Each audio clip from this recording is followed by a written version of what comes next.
Femi, listen to me.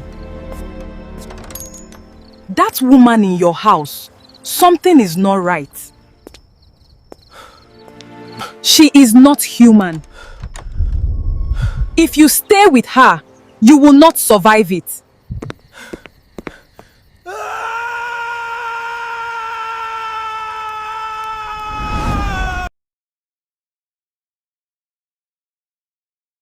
The night Femi got married to Dera was the night his life changed forever. She gave him a rule so simple, yet so dangerous, that it would destroy everything he had built. That night, the house was quiet, too quiet. Femi sat on the bed. She stood by the window. The moonlight touched her back, but she did not turn to face him. There is something you must promise me. Anything. She turned slowly, but did not come close. Listen carefully. No matter what happens at night, do not look at me. What do you mean? Do not light a lantern. Do not call my name. Do not come near me. The room felt colder. Even if you hear something, she added quietly. Femi let out a small laugh. You are joking. She did not laugh. That was the moment something inside him shifted, just a little. Why? He asked. She looked away. You will not understand. That answer stayed in his mind, longer than it should have. But still, he said it. I promise. And just like that, he stepped into something he could not escape. From that night, things began to change. During the day, she was perfect, loving, kind, and beautiful. Everything a man could ever want. But at night, she was different. She avoided light, avoided his eyes. Sometimes she would leave the room completely. Other times, she would sit still for hours, not moving, not speaking. At first, Femi ignored it. Then he noticed something else, something worse. She never slept, not once. And the night he finally understood that truth was the night everything began to fall apart. It did not take long. People began to notice, not just his wealth, but his wife. Men could not stop looking at her. Women could not stop talking about her. Everywhere she passed, heads turned, voices dropped, eyes followed. She's too beautiful. No one is that perfect. Where did she come from? At first, it sounded like normal village talk, nothing serious. But then, the whispers changed.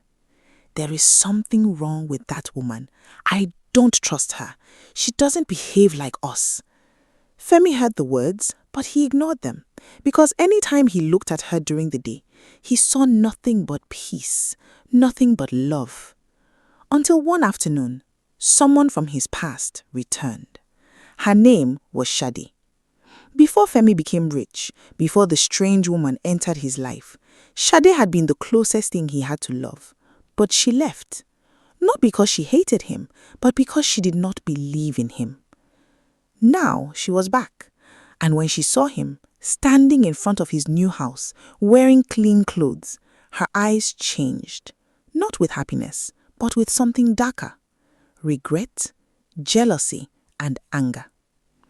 So this is how your life turned out, she said, forcing a smile. Femi nodded calmly. God has been kind. Sade looked past him and saw Dera standing quietly by the doorway. For a moment, Sade said nothing.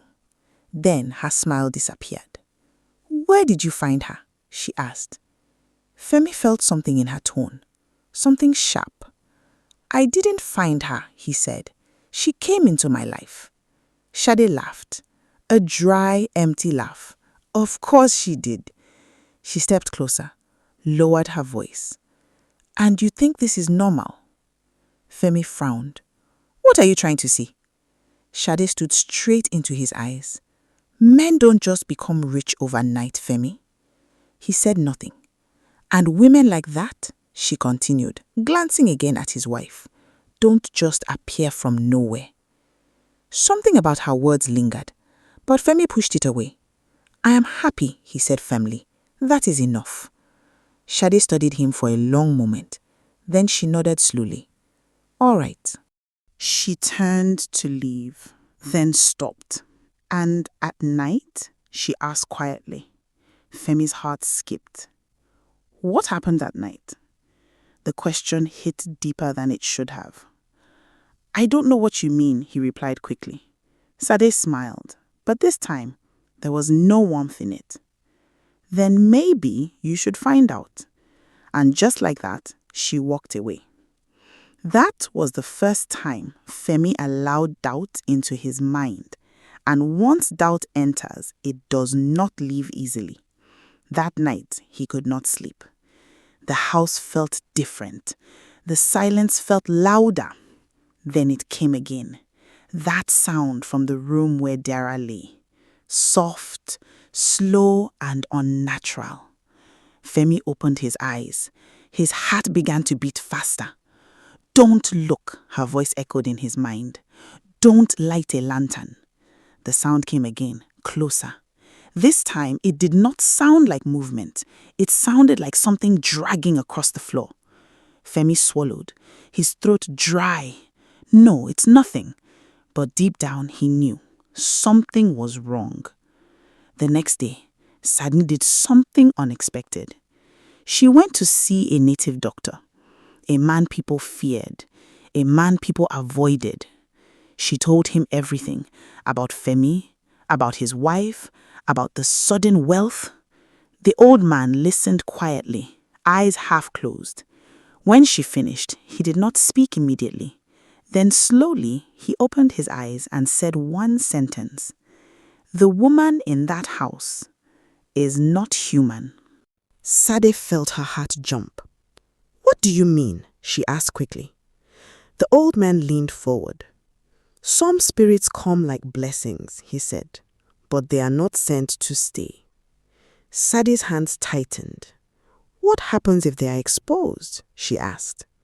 The old man looked at her, deep, serious.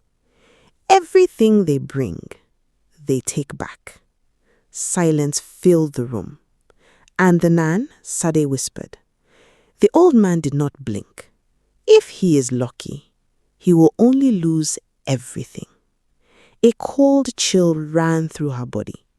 That evening, Sade returned to Femi, and this time she did not come with questions. She came with truth. Femi, listen to me. That woman in your house, something is not right. She is not human. If you stay with her, you will not survive it. Enough, he snapped. You are just jealous. Then answer me this, Sade said sharply. Why does she hide at night? Silence. Why won't she let you see her? Femi said nothing, because for the first time, he had no answer. Sade stepped closer, lowered her voice. If you don't look, you will never know. She turned and left. And that night, Femi made the decision that would destroy everything. Because sometimes curiosity is not just dangerous, it is deadly. That night, the air inside the house felt different, heavier, like something was waiting. Femi lay on his bed, eyes open, staring into the darkness. He did not try to sleep. He could not. Sade's words would not leave his mind. Why won't she let you see her? In the other room, his wife laid. Then it started. That soft, slow, and dragging sound. Femi's heart began to beat faster. Don't look, her voice echoed in his head. Do not light a lantern. The sound came again, closer and clearer. This time, there was no doubt. Something was moving, not like a human. His fingers tightened on the bed. His breath became shallow. No, he whispered under his breath. It's nothing. But deep down, he knew the truth. He heard another sound, a faint hiss. Femi froze. His entire body went cold. That was when fear replaced doubt. Slowly, very slowly, he reached for the lantern beside him. His hand was shaking. "Don't do it," he whispered again. But the thought of not knowing was worse. He struck the flint. The lantern came alive. A small, trembling light. He opened the door and stepped out. The light moved with him as he tiptoed across the corridor. He stopped in front of Dara's room. "Don't do it," the voice said again, but he ignored it. With one soft push, he pushed the door open, his hands trembling. For a moment, there was nothing. Just the room, the walls, the silence. Femi swallowed. Then, slowly, he moved. The light moved with him, climbing higher. First, the bed. Then, the cloth. It was not lying flat.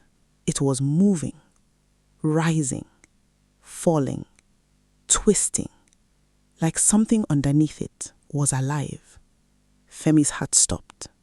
The lantern shook in his hand. Then the cloth shifted, and he saw it. A hand, but not fully human. The fingers were slender, familiar, but the skin was wrong. Dark, shiny, and layered with scales. Femi stumbled back slightly, his heart pounding violently in his chest. "No," he whispered. The cloth moved again, this time more violently. Then, slowly, it slid off, and what lay beneath it was not his wife. A long body, coiled, covered in glistening scales, half human, half serpent. Its skin shimmered in the lantern light, its body twisted unnaturally across the bed.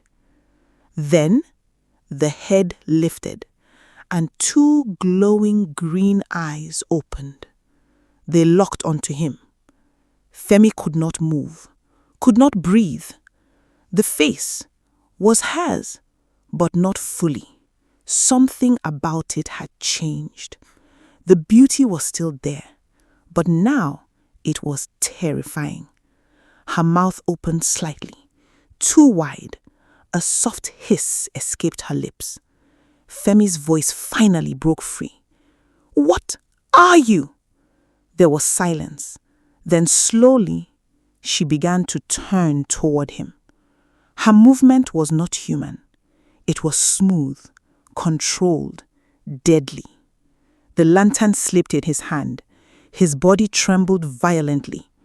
For a moment, neither of them spoke. Then she said it. "You were not meant to see this." Her voice was deeper now, heavier, like two voices speaking at once. The room suddenly grew cold. The flame in the lantern flickered wildly. Everything felt wrong. Femi stepped back. Fear took over completely. "Stay away from me," he shouted. But she did not move toward him. She simply watched him. And in her eyes, there was no anger, only disappointment. Then something began to happen.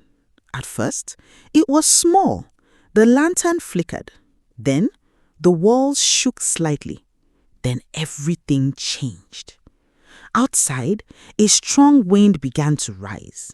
Inside, the room felt like it was breaking apart. Femi turned in confusion. Then he saw it. The money he had kept in the corner was turning to dust right before his eyes. His breath caught. No, no, no. He rushed toward it, tried to grab it, but it slipped through his fingers. Gone. The baskets of food, rotting instantly. Dark, spoilt, and useless. Femi staggered back in horror. "What is happening?" Her voice came again. calm, cold. Everything you have came from me. The ground shook harder. Everything you enjoyed was never yours. Femi's legs gave way. He fell to the floor. Please, he begged. Please stop. But it was too late. Curiosity, she said slowly, has a price. The wind roared louder. The light went out. Darkness swallowed the room. And in the next second, she was gone. Morning came, but nothing remained. The house was empty, the farm dry and dead. The soil had returned to what it once was, hard, lifeless. Femi walked through it slowly, like a man who had lost his soul. The villagers noticed. They gathered, whispers spread again. But this time, not with curiosity, with fear. He is cursed. No one should go near him. He brought something into this village, and now it has left. No one came close, no one helped. Femi was alone again, but this time worse than before. Because now he knew what he had lost and why. Femi sat in front of his broken house, staring at nothing. And in a quiet voice he said, "Not every blessing is a gift. Some come with a price." Thank you for watching. If this story touched you in any way, don't forget to like, share, and subscribe to African Stories That Touch, where every story has a lesson.